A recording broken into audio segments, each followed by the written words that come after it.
I also don't know if it's going around my neck, but it's comfortable here. And if everybody can hear me, I think we're all right.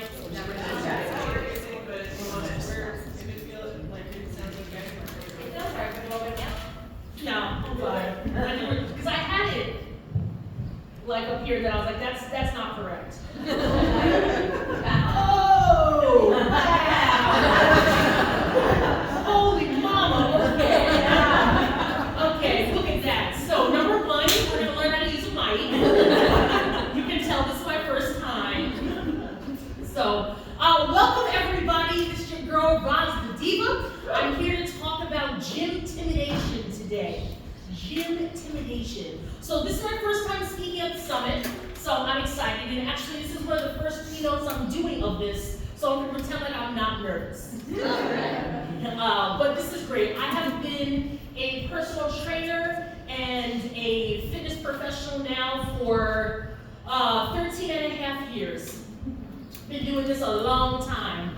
So basically, you've got two options where you can find me. Number one, on a pole. I love pole dancing. I've been pole dancing for about 16 and a half years now. So it's been a long time. That was my entry, my gateway drug into fitness as a full-time career, in fact, was not only being a pole dancer, but also being a pole dancing instructor. And that's how I got started. I love doing it. It is the hardest thing that I have ever done physically at the gym. But it is also the best time failing I have ever had at the gym. Just by show of hands, has anybody here tried pole dancing before? Oh my God, what? I thought it was going to have 3 people. OMG, that's exciting. Okay, so you know about all the bruising. You know how crazy this shit is. You know that it's wild. So, but this also, like I said, it is the most fun that I have had failing at the gym. So we've been pole dancing for a very long time, trying to make it to 20 years, and one of my professional goals is actually to teach in all 50 states. And I believe I need to do an official head count, but I believe I'm in states number 39 or 40 so far. So, Must be Canada. June, the last weekend in June, I'll be in Canada, actually. I'm pretty smart info about that. Okay, so when I'm not on a pole, then you're gonna find me lifting heavy shit. I love lifting. I discovered lifting, I guess about 5 or 6 years ago now, and probably longer than that, but you know, everything kind of blends, then we have pandemic, so time is a weird flat circle. And I love lifting because I didn't realize that's what my body was made to do. I'm not a runner. Shout out to the runners and all you people who do cardio. That's not, if it's not twerking or walking, I'm not doing it. But if you tell me to lift you up, if you told me to run across the street to catch the bus, I'm gonna miss it. If you told me to deadlift the bus, then we're okay. So this also represents me as a personal trainer.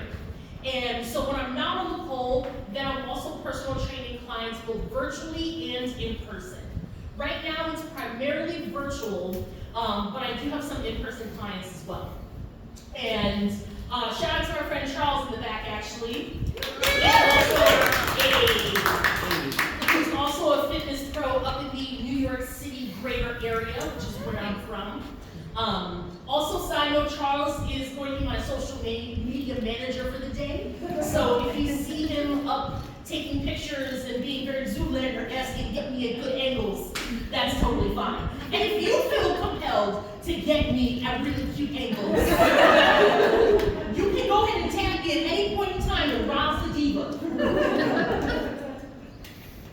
Okay, so the goal today is to leave you as a more confident trainer. Because confident trainers make confident athletes. One more time. Confident trainers make confident athletes. So the more confidence that you can get, we're going to talk about how you can build that up within yourself. The more confident that you can become as a trainer, the more that your clients are going to be as a trainer. Now that's not easy, and it's not easy because, well, pause that for a second, because I have this slide first instead. So we're going to talk about having a 3-step process about how to be that confident trainer so you can pass that confidence on to your clients. The first step is going to be to build your own confidence. That's going to be number 1. Number 2 is you've got to show that confidence. What good is it if you're feeling good about yourself and about your movements, but there's no one who knows about it? If they don't know you exist, they don't know they're supposed to hire you. If they don't know you exist, they don't know they're supposed to hire you, and therefore you miss out on income. And we're not about that life. Number 3, we want to make our clients confident. And of course, we're going to work through a number of different ways that you can do that. These ways, they're based on my experience. Like I said, I've been in the fitness industry as a professional for roughly over 13 years at this point, and I work primarily with marginalized athletes. I define a marginalized athlete as basically anybody who isn't like a 6'2" white guy with a 6-pack at the gym.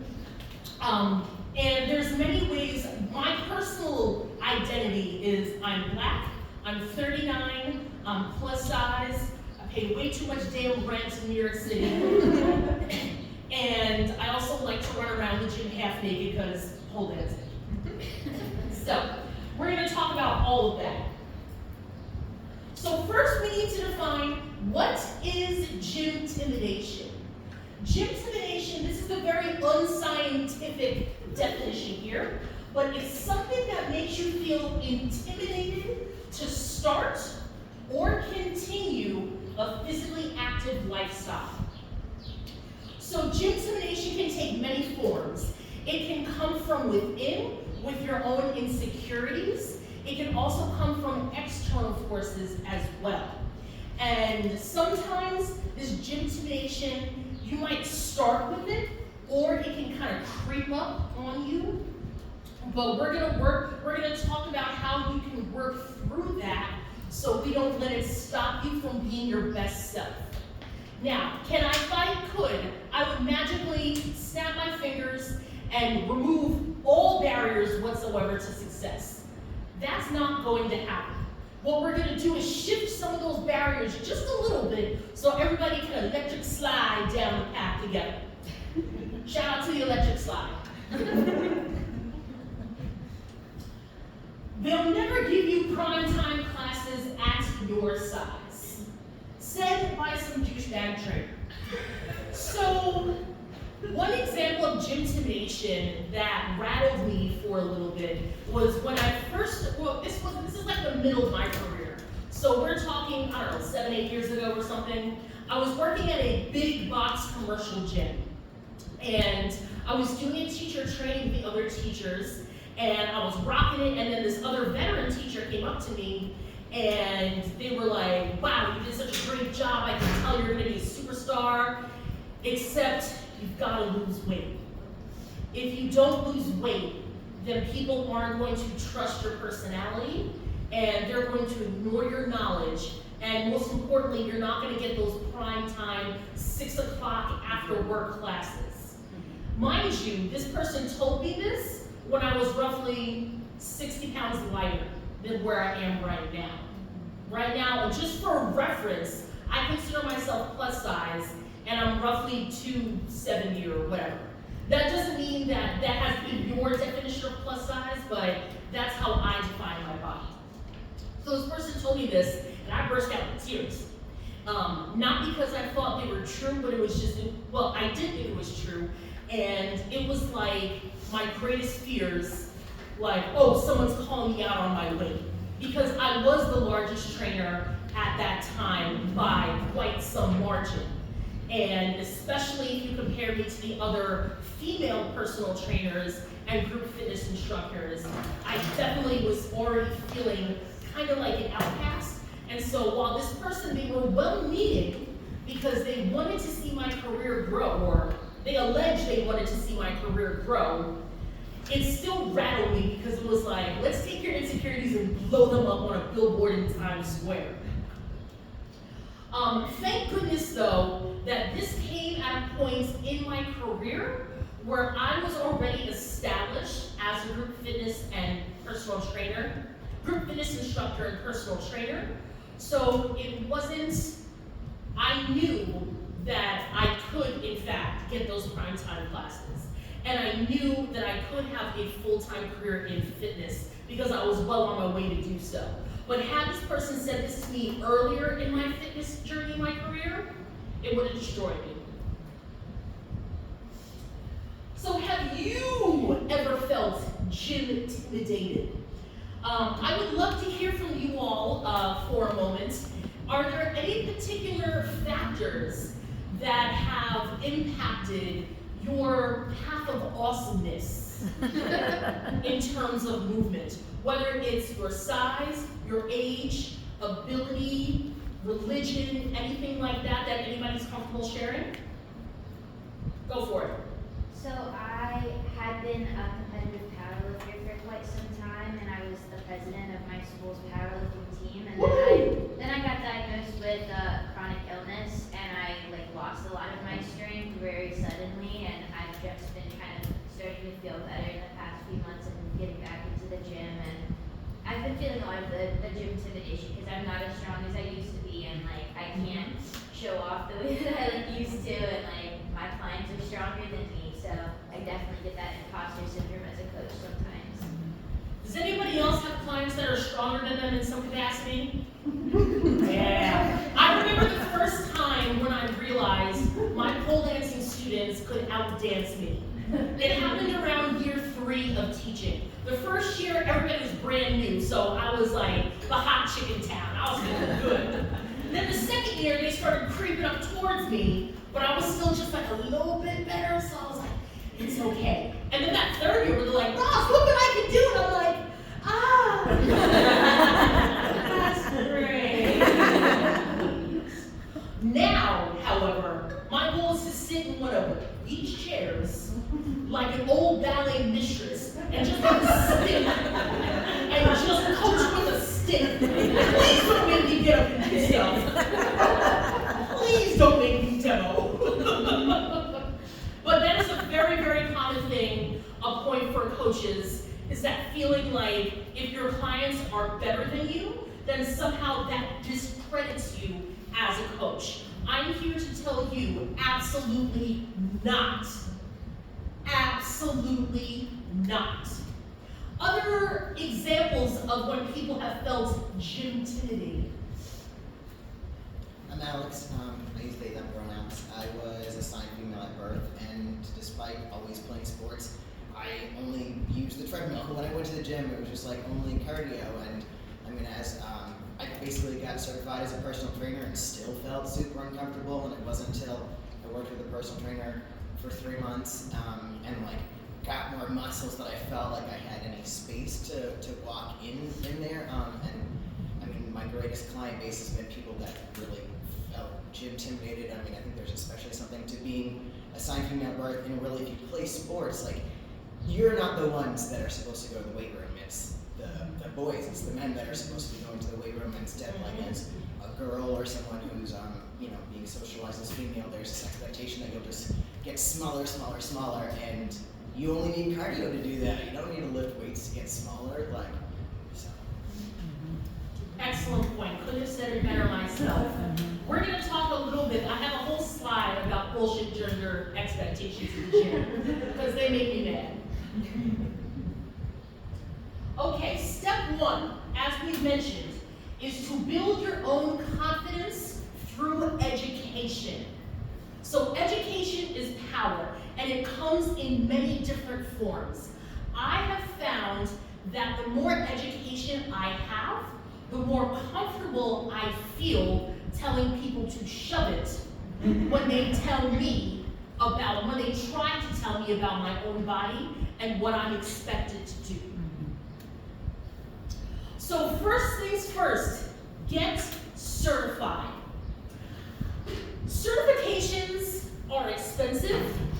Some of them are rather hard. Has anybody survived a NASM personal training certification program? Jesus, there needs to be a support group for us. Because not only did we spend probably close to $1,000, but that was like 3 or 4 months of straight studying for me.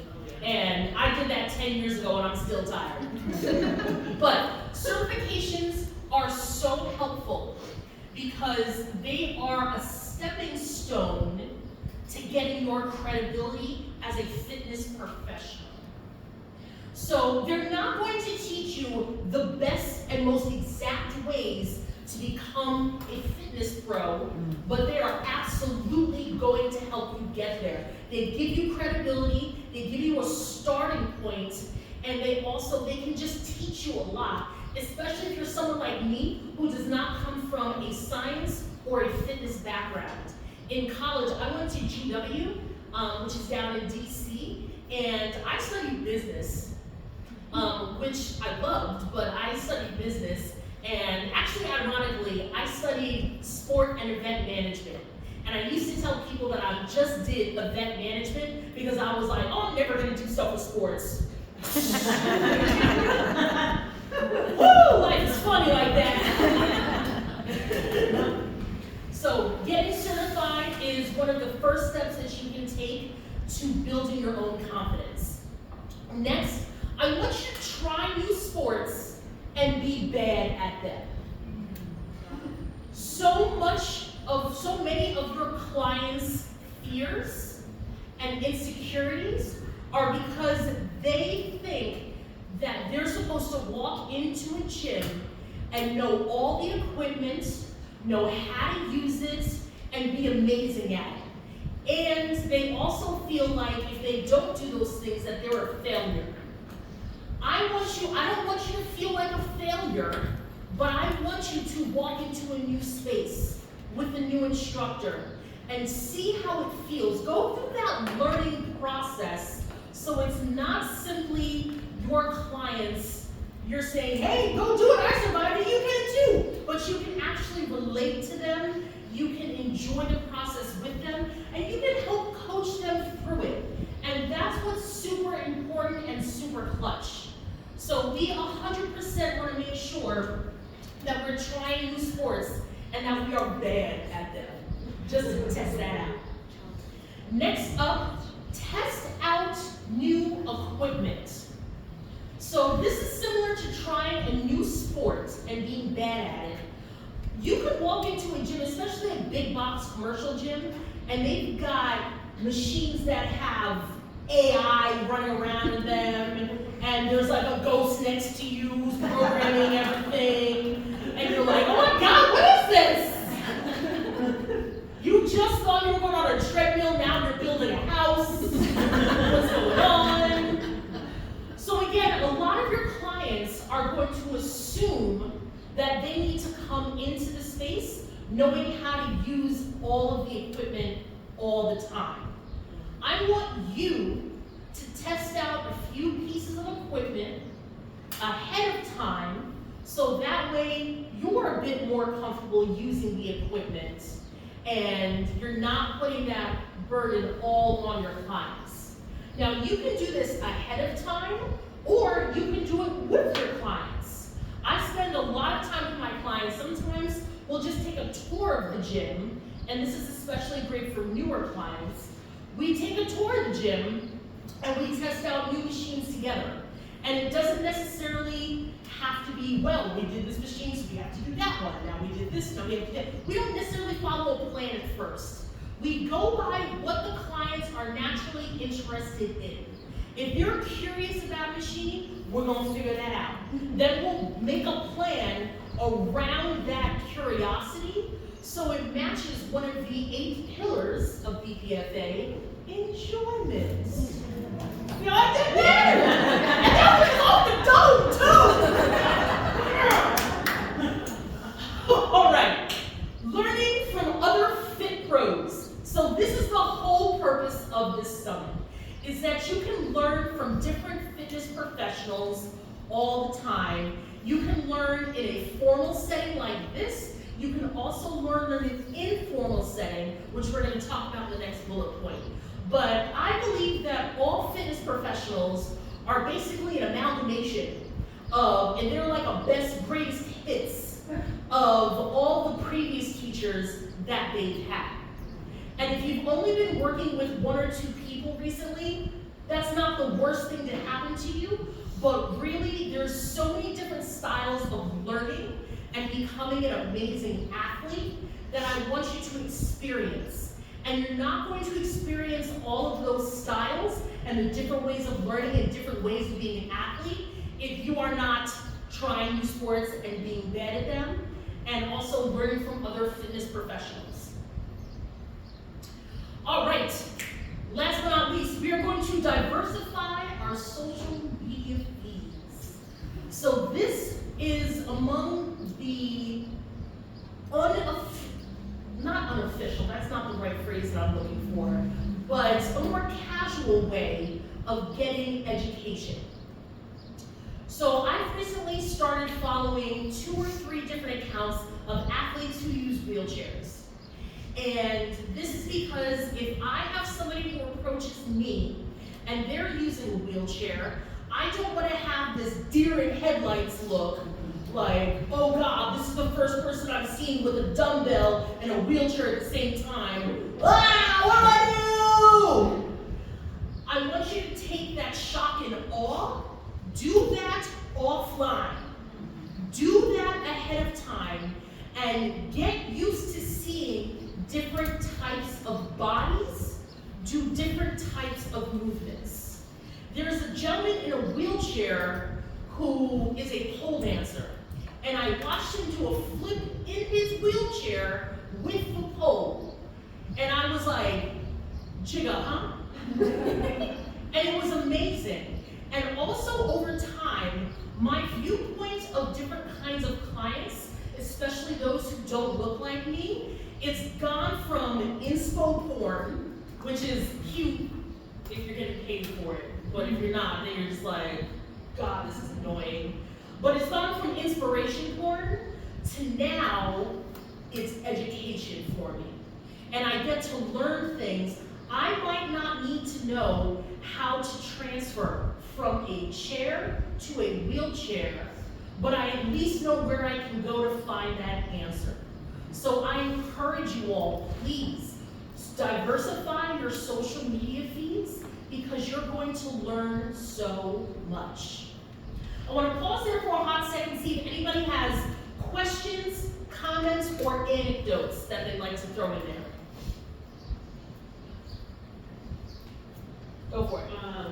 I'd say some pushback I have on the getting certified, or that I hear, is that like it's harmful to the certification or harmful to attend. Like, what's your response to that? Yes. So certs, I have a love-hate relationship with certifications. As I mentioned, they're not going to be the magic bullet in making you an amazing trainer, because a lot of them do have their roots in diet culture, which we all would rather vomit upon than be a part of. So I say, but they're also, if you want to get a job somewhere, one of the first things they're going to ask you is, what kind of education? Let me see your resume. What are you going to do? So where does that leave you? I vote you still get a certification, but you take it with 2 grains of salt. And that certification, even if the education you get isn't super top-notch, it will then at least let you know the next kind of education that you want to get. And that can help inform you of where you want to specialize in. So that's at least taking lemons and making a vodka martini. Shout out to vodka. Okay, we rock the slide. Next. Oh, I'm sorry, was there any other comments? Question. Sure. So I live in a pretty rural area in Vermont, and when you're a bit about testing out new equipment, I remember seeing, especially when you're talking about like AI-assisted technology, there have definitely been things that I've seen and I'm like, oh, that looks so cool, but I never actually see it in real life or have access. So I'm just wondering, for especially those people that are located in more remote areas, do you have advice for maybe like, I don't know, it looks like cultivating relationships with different places, but an idea of like how to access equipment if you feel like, just generally, like, location-wise, maybe it's not particularly accessible. If that makes sense. It does. I'm not trying to stump you. No, just no, curious absolutely about- not. Bring it on. So the first thing that came to mind as you were speaking is you can stalk YouTube. There are going to be videos either from YouTube or other places, especially the manufacturers of certain equipment. They're going to have how-to videos all on their websites, on their social medias, everywhere. So like testing it out virtually almost instead of like when you can't necessarily use it in real life, just still familiarizing yourself with that piece of equipment, is that? Absolutely, is that yes. Okay. That's one thing. Number two is I would actually, if you can, contact these manufacturers, and if you see a piece of equipment or have an idea for something, then I would contact the manufacturers and ask if they know where they've recently sold that equipment to, who they've sold the equipment to, and perhaps you can locate something. You might feel like you're in a more rural area and maybe don't have as much access as you really do. So I would contact the manufacturers for one thing, and then and also stalk them online. And then number two, or actually just mention number two, contact the manufacturers. That's a great question. Thank you. You're welcome. All right. You've built this confidence. You've gone to the classes. You have sucked at the classes. But now you're feeling okay about it. If nobody knows, what good is this? Step two is all about showing your confidence. And this is different from bragging. Those are two completely separate practices. I want you to show your education. I want you to show what you're learning. I want you to show the process that you're becoming educated and learning. Because if people don't know you exist, they don't know they're supposed to hire you. One thing that I'm thankful that I did from an early place was film pretty much everything I'm doing, especially on the pole, and post it somewhere. And I wasn't filming and posting because I thought this is the best spin around the pole anybody has ever done. But I was filming and posting mostly because all my friends were. And what I didn't realize was that was actually building a small following of fellow divas on the pole. And now it's been 16 years of me filming and posting. And how that translates today is that people say to me, I'm very fortunate to hear this, Roz, I didn't think I could pole dance, or I didn't think I could step into the gym and take my shirt off, but then I saw one of your videos, and now because we have a similar body type, I tried. Even if they only tried it once and never went back, does not matter to me. The fact that somebody actually made that effort based on representation, that is like mind blown. Representation matters. Representation matters. One more time. Representation matters. It matters so much. I want you and your clients to become the representation that you are seeking. It is very convenient when you can easily Google, when you pull up Google athletes and you see people who look like you and move like you. Congratulations to the 4% of people who can Google the word athlete and see somebody who looks and moves like them. But for the rest of us, instead of simply waiting for someone else to post it and someone else to do it, I want you to do it and show it. So this picture here on the left, this is Black Girls Pole, and this is a great example of representation mattering. So Black Girls Pole is an organization that was started by my friend Elijah Franklin, who's also based out of New York City. And she started Black Girls Pole, which is kind of like an unofficial sorority, if you put it that way. But they let in everybody, so don't worry. It's an unofficial sorority that celebrates the joy and the beauty and the strength of Black women who pole dance, which is pretty cool. And one of the reasons that she started it is because she did not see enough positive representation of other Black female pole dancers. So rather than wait for this representation to magically appear, she created what's turning out to be this giant organization, Black Girls Pole, and now she and all the other Black girls who use the Black Girls Pole hashtag, now there are easily 250,000 posts that are dedicated to Black girls on a pole. So that's another example of being the representation that they are seeking.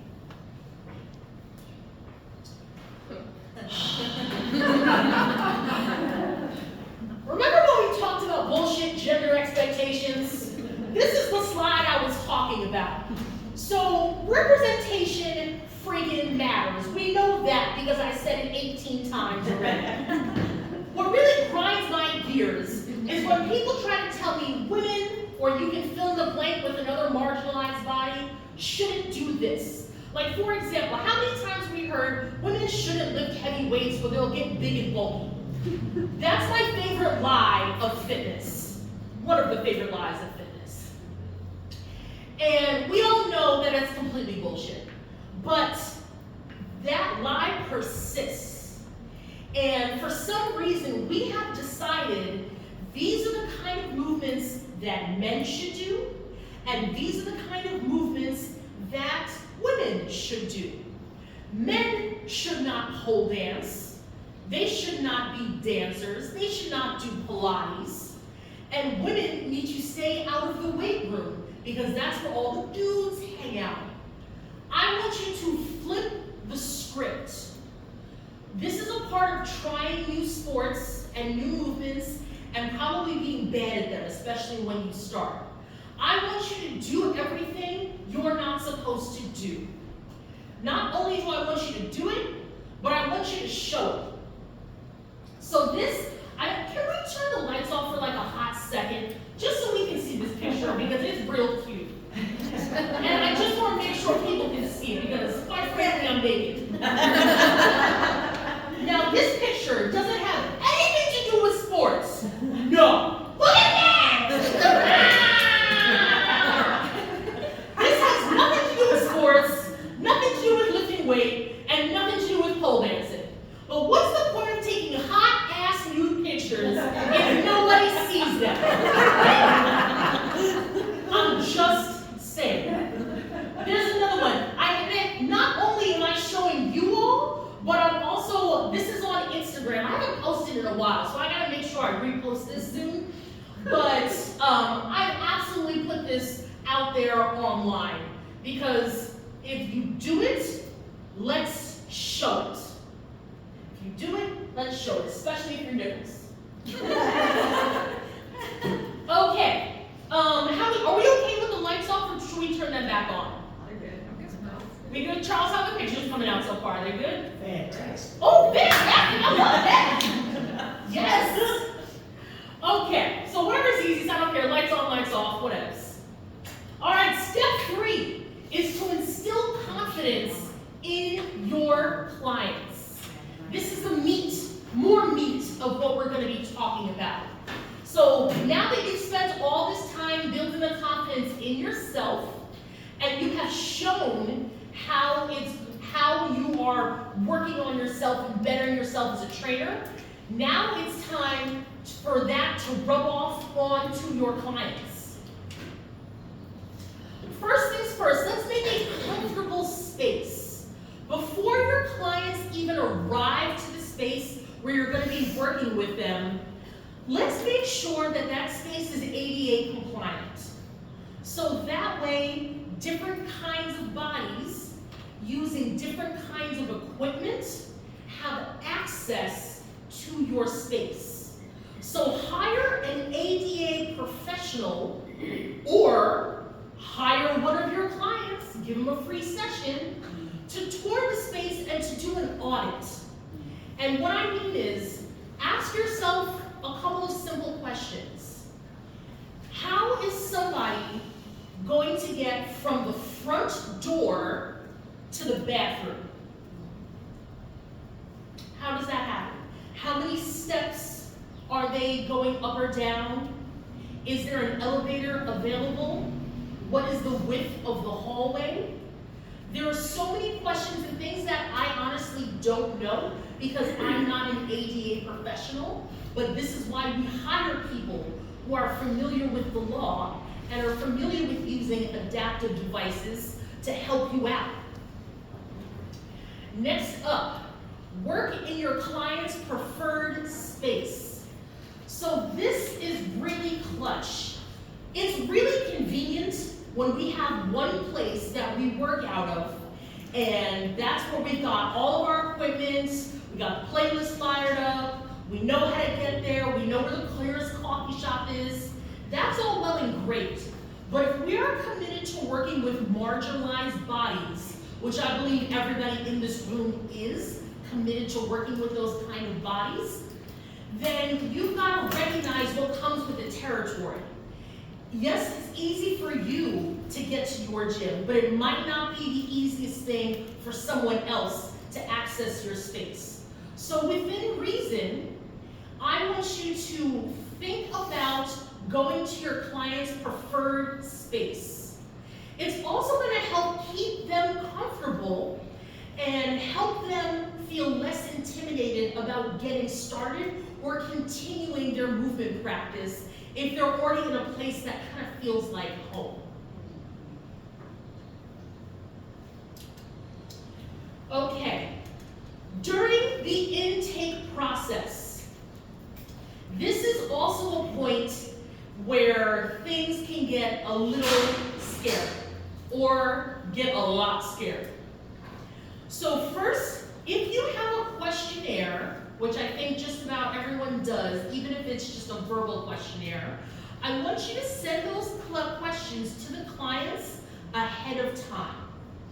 That way, they have time to think about their answers.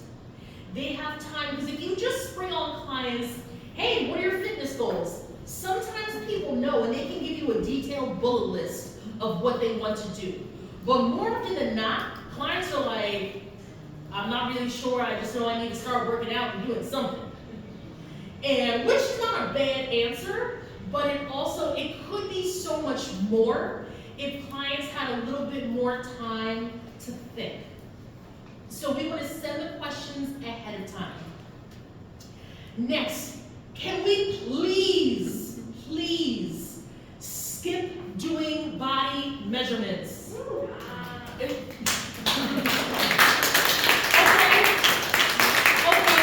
I don't know about you, but I'm not getting on a scale unless it's at the doctor's office. And even then, they have to convince me to do it. It's not that taking body measurements is inherently wrong or bad. My problem is that too many people base their programs, base their mindsets, and base their metrics of success based on these body measurements. If you take a tape measure to my thigh on Monday, and it has not moved, that tape measure has not moved in the direction I want it to move by next Monday, I'm going to tell you right now, I'm going to be upset. And this is coming from somebody who's fairly secured in her athleticism. It's going to trigger me.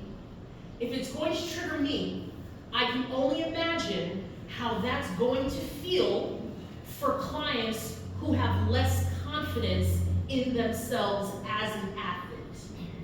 When those numbers move in the direction you want them to move, that's fantastic, that's great. But if those numbers do not move in the direction that you want them to move, then it goes to shock and horror and terror. And that's what we're trying to avoid. So rather than base our success off of how many pounds lost, how many inches someone's gone down, how large their biceps are, there are so many other ways that we can define success. One of them is how many demons of the patriarchy you have recently slain. If you're not slaying the patriarchy, I don't even know what the hell you're doing at the gym. Just saying. And lastly, we're gonna let our clients set their own goals. Clients setting their own goals. So has anybody, speaking of slaying demons, is anybody else, when they see fresh meat walk into the gym, they get very excited? Because they're like, ooh, the possibilities. I want to make them, I just want an army of mini divas running after me. And we're all slaying a whole bunch of zombies at the same time. And it's great. And we're not stopping until the last testicle is just sliced in half. And we're done. Now, true story. That's what I want. My clients might think something different. They might want to be able to bend down and tie their shoes. And perhaps that is their goal, and that is a marker of success for them. As much as I'm going to go testicle slaying, I've got to remember that that's my goal and not my client's goal. So we want our goals to be client forward and client focused. Let me pause there for a second because I've been doing a lot of talking. Do we have questions, comments, anecdotes we'd like to throw in there?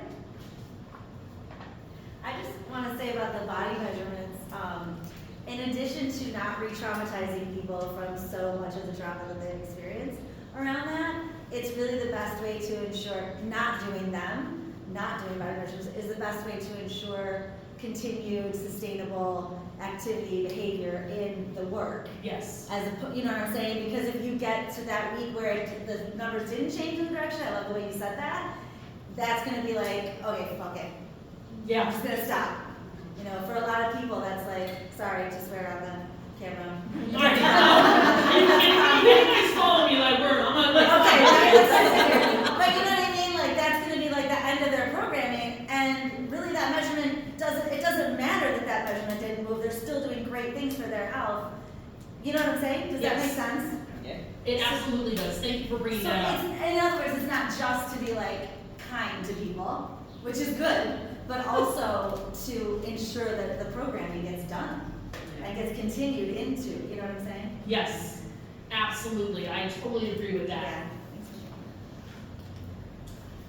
Yeah. Okay, the next thing we're going to do is we're going to remove pretty much every expectation that you have for your clients. And you are going to tell your clients, literally, to remove that you are removing your expectations for them. Because clients come in and sometimes they have an agenda about you already. They're your personal trainer. They're already scared and intimidated because they assume they may not, hopefully, but they could assume that all trainers are already in perfect shape and they expect their clients to be in perfect shape. And as a client, if you're not in that perfect shape and you've got somebody that's right next to you judging you, oh my goodness gracious, Batman, this is not gonna work. So I want you to explicitly remind your clientele that you expect them to be a hot mess, especially people starting out. So when I teach all of my pole dancing classes and all my pole dancing workshops and my personal training clients, I tell them constantly, you're going to be a mess, especially if you're starting something new. You're not going to look sexy, you're not going to feel confident, you're not going to look strong, and you're not going to be coordinated. Let's go! And what that does is I tell people this because I want to take the pressure off of having to feel like they're supposed to be strong and sexy and confident. And if they're not any of those things, then they're automatically failing. So many people assume that they're automatically failing when in fact they're just learning. And you can also remind them, if they were already really good at these different sports and activities that they're trying, then you as their coach would be unemployed. If I'm unemployed, that means I'm moving back in with my family. And I like my parents, but that's a hell no for me.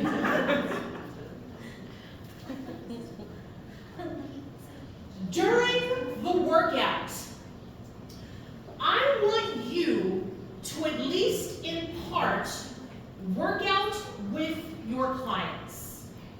Some of you might already be doing this. Some of you maybe not. I have different kinds of clients with different kinds of learning styles. So there's one client that I worked with for years and now we're friends, which is really fun when you can call your clients your friends. It's really great. And she could process my verbal instructions, but they were strengthened when she had a visual example of what to do. Even if it's something that we have done a million times, it's much easier for her to get started on those squats if I start them with her. You don't necessarily need to work out the whole time with all of your clients, but if you're short on personal workout time, it's really convenient to do that. And it also sets the tone with your clients that you're in the trenches with them. Because loneliness sucks. Yeah. And as a trainer, and this is probably a big part of just my personality, I find it really awkward if I'm just sitting down while somebody's like dying next to me. And my clients are looking at me crazy like, bitch, you said to do what? Again? All right, and they do it, but they do it much more happily if I'm next to them doing it. They want to see your humanity. They want to see you as a person who's got a couple of flaws, a couple of questions, who may or may not be the best burpier that exists. By the way, F burpees. Yeah, thank you. For real. Yeah, I'm not doing it. I'll do, that's a lot. I'll do burpees, but they gotta be real slow. Yeah. Like, and then go down. But I'm not in the burpee bra, so I'm not gonna jump. So, it's important to be the example, be the representation in real time for your clients. This next point is super clutch for group fitness instructors. It is to do the modifications on purpose. It is not enough, as we've probably all experienced, for you to say, hey, if you can't do a push-up on the floor, then you can come and use a chair or the wall to do a push-up. And you can know good and damn well in that room that half that room should and is ready for floor push-ups, and the other half of that room needs to stick with the wall for right now. But if you just tell people, oh yeah, the wall's an option too, nobody wants to be seen doing the wall push-ups. Everybody's thinking that modifications, they get such a bad rap. They think it's the easier way out, or they're cheating. So even if you, as the instructor, are capable of doing the hardest or most intense version of a movement, that doesn't mean that you should always do the hardest and most intense version of a workout. And what I've found is that when I'm doing my group fitness classes and I do the modification, there might be just one person out of a group of 20 people who are doing the modification, but now that's one more person that I would not have had before. And that person knows that they're not the only one in the room to stand out in a bad way.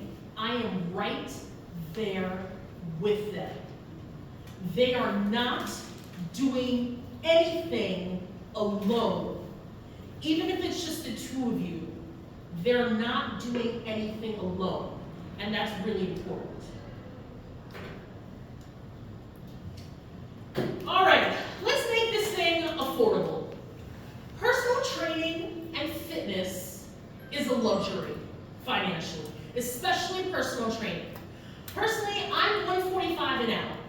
Now I'm in New York City, so that's New York City prices. I don't know what that is outside of the crazy ass New York City where I live. But there was a time where I would charge like, I don't know, like $40, because I was terrified when I started as a trainer. So I know I'm expensive for a lot of people. Even if I'm just kind of like middle grounds in New York City personal training prices. So what I try to do is offer different size packages and different payment options for my clients. My most popular package is not people giving me $3,000 and buying 20 sessions at a time. It's people buying 1 and 4 sessions at a time. And now it's lovely when those people can come to me and give me $3,000 once. Because then I'm like, ooh, I can afford another martini. But it's not realistic for a lot of people. And especially for people living in a marginalized body, that means that oftentimes they're on a fixed income or a limited income, and they might not have as much disposable cash to throw your way. So we're gonna do anything within reason to make the experience more affordable for everybody. And that includes offering payment plans. Maybe somebody can't pay the whole thing at once. Maybe you can break that up into 2 or 3 different payments over the course of a month, over the course of a few weeks, whatever works with you. But one thing I would advise against, and this might be a little cray, I actually don't believe that you need to lower your prices, because I need you to pay your rent. And especially if anybody here identifies as living in a marginalized body, we are typically the last ones to get paid. Don't leave all the money for the middle of the road white guys. Take it. So rather than have your prices at rock bottom, I want you to find your price that you're probably a little bit uncomfortable with, say it with your chest, and then offer different ways of your client getting to that price. Does that make sense to everybody? Great. One way to get to that price is doing weekly classes, community classes, let's say, and these are donation-based. And you can use the donations that you get from these weekly classes and start a scholarship fund. So that way you've got people